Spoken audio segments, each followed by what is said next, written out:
সুপ্রিয় দর্শক মণ্ডলী ও শ্রোতাগণ, আশা করছি আল্লাহর অশেষ মেহেরবানি ও রহমতে আপনারা সকলেই ভালো আছেন এবং সুস্থ আছেন। এখন চলছে আল্লাহর ৯৯টি নামের সিরিজ।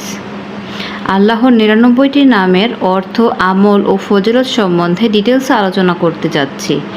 আপনারা যদি আল্লাহর ৯৯টি নামের অর্থ, আমল ও ফজিলত সম্বন্ধে ডিটেলসে ধারণা পেতে চান, তাহলে চ্যানেলটি সাবস্ক্রাইব করে পাশেই থাকুন।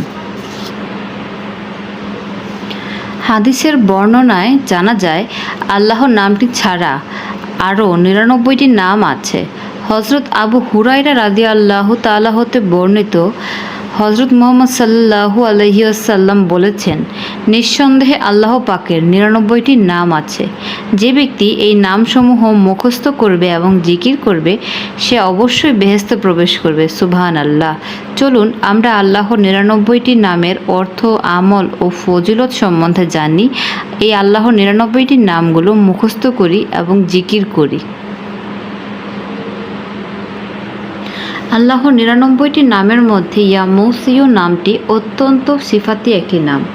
ইয়া মুসিউ নামের অর্থ হচ্ছে পরিবেষ্টনকারী সত্তা।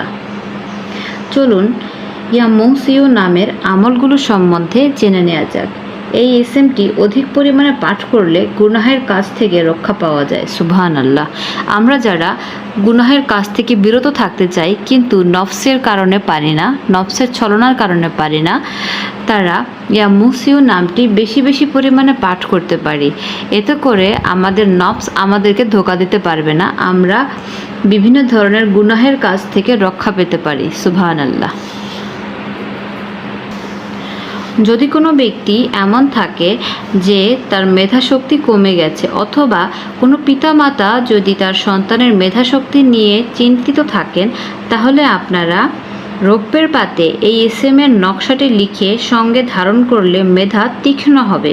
আমি নকশাটি ভিডিওর শেষে দেখিয়ে দেব। যদি কোনো ব্যক্তি খুব বেশি সম্মানিত হতে চান, সেই ব্যক্তি যদি চান যে সমাজে খুবই সম্মানিত ব্যক্তিতে পরিণত হবেন, সবাই তাকে সম্মান করবে, আদর করবে, আপ্যায়ন করবে, তাহলে সে ইয়া মুসিউ নামের নকশাটি লিখে সঙ্গে ধারণ করতে পারেন।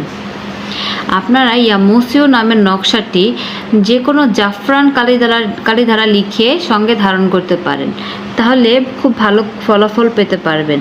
আমি ভিডিও শেষে নকশাটি দেখিয়ে দেব। আমরা অনেকেই আছি আল্লাহর ইবাদত করতে চাই, বন্দিগি করতে চাই, কিন্তু আমাদের নফসের ধোঁকার কারণে আমাদের মধ্যে আলস্য দেখা দেয়।